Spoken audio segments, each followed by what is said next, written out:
For the reservations, before the wars, the Lakota Sioux followed the buffalo across a sea of grass that ran from the Missouri River to the Rockies.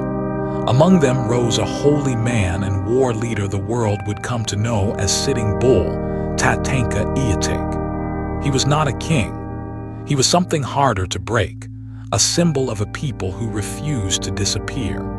The Lakota were not a scattering of wanderers, but a nation, the Iyotake, organized into bands that gathered and parted with the seasons.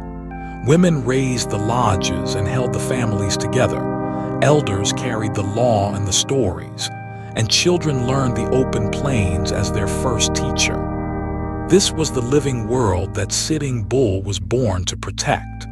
In 1876, United States soldiers pushed into the sacred Black Hills, hunting gold and the tribes who stood in the way.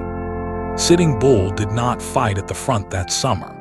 He led in a deeper sense, holding the vision, the ceremony, and the will of thousands of Lakota and Cheyenne gathered along a river called the Little Bighorn. The men who rode with Sitting Bull's vision were among the finest light cavalry the world had ever seen.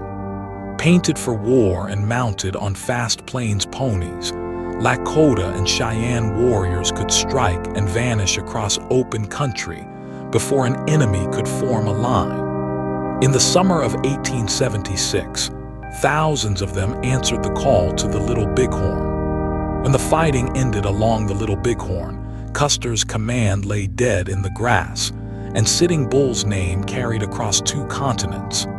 Victory bought no peace. The army returned in greater numbers.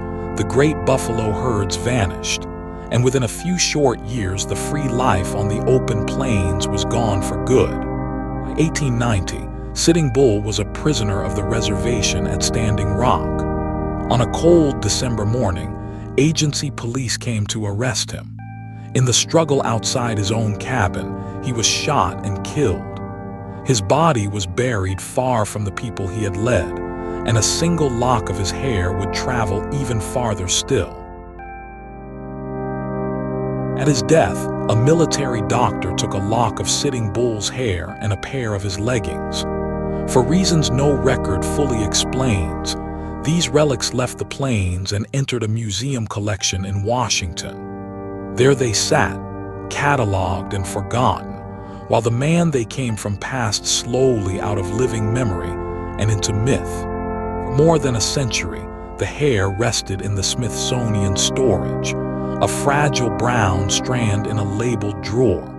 To the institution, it was a specimen. To the family that believed it belonged to their ancestor, it was something else entirely, a piece of a grandfather they had never been allowed to bury in their own way. In 2007, new repatriation laws finally returned the hair to the family. A man named Ernie Lapointe and his sisters received it. Through stories passed down for 4 generations, they believed they descended from Sitting Bull by way of his daughter. But belief is not proof, and both the courts and the public wanted proof.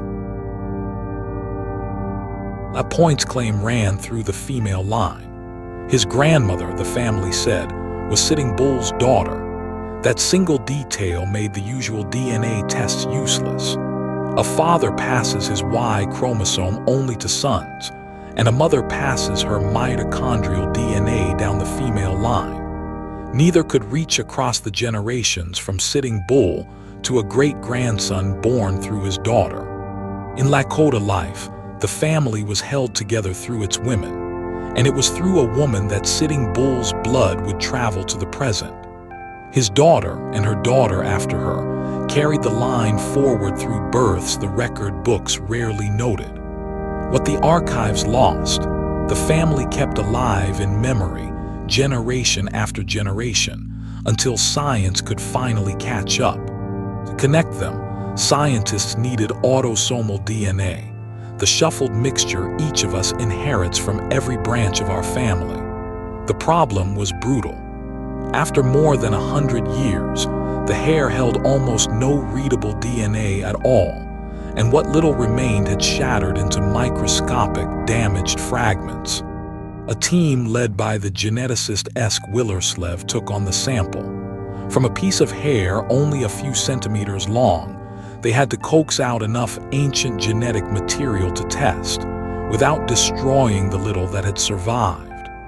By their own account, the effort would take them roughly 14 years. The work moved into a specialized ancient DNA laboratory, where the faintest trace of modern contamination can ruin everything. Gloved and masked, working under sterile light, the researchers slowly recovered fragments of Sitting Bull's autosomal DNA and lined them up against a DNA sample freely given by Ernie Lapointe. Because so little survived, a simple match was impossible.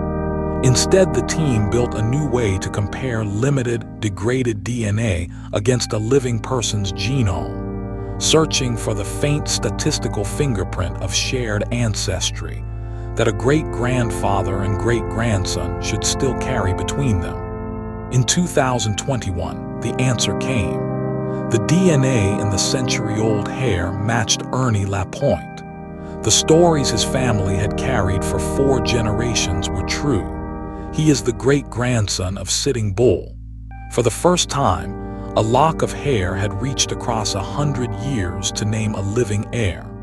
The finding appeared in the journal Science Advances. The researchers described it as the first time such a small amount of ancient DNA had confirmed a family link between a living person and a historical figure across so many generations. It was not only an answer for one family. It was a new tool. Today, the Lakota are still here, on the plains their ancestors defended and in cities far beyond them. Among them walk the direct descendants of Sitting Bull, no longer a matter of legend but of record. A people once told they would vanish endured instead, and carried their greatest leaders' blood forward into a new century. The same method could one day test other claimed descendants of historical figures, using nothing more than a preserved lock of hair or a fragment of bone. For Ernie Lapointe, the science served a simpler purpose. Armed with proof, he has pressed to move his great-grandfather's remains to a resting place of the family's choosing, to finally bring Sitting Bull home. Beyond the battlefield, the Lakota Sioux were a complex society, with a deep connection to the land and their ancestors. Their resistance to the United States government was not just about war, but about preserving their way of life and cultural identity. The legacy of Sitting Bull and the Lakota Sioux continues to inspire and educate people today about the importance of cultural preservation and the impact of historical events on indigenous communities. Autosomal DNA is a powerful tool for connecting individuals across generations and uncovering the secrets of the past. By analyzing the shuffled mixture of DNA inherited from all branches of a family, scientists can reconstruct family relationships and identify ancestral origins. In the case of Sitting Bull's hair, autosomal DNA held the key to verifying Ernie Lapointe's claim and bringing closure to the family. The return of Sitting Bull's hair to his descendants was a significant step towards healing and reconciliation for the Lakota Sioux community. The repatriation of ancestral remains and cultural artifacts is an important process that acknowledges the historical injustices faced by indigenous communities and works towards redress and reconciliation. It is a powerful reminder of the importance of respecting and preserving cultural heritage. Genetics did not rewrite who Sitting Bull was. It reached through 100 years of dust to prove who still carries him. If a story like this moves you, subscribe to Rewritten, where DNA rewrites the history we thought we knew.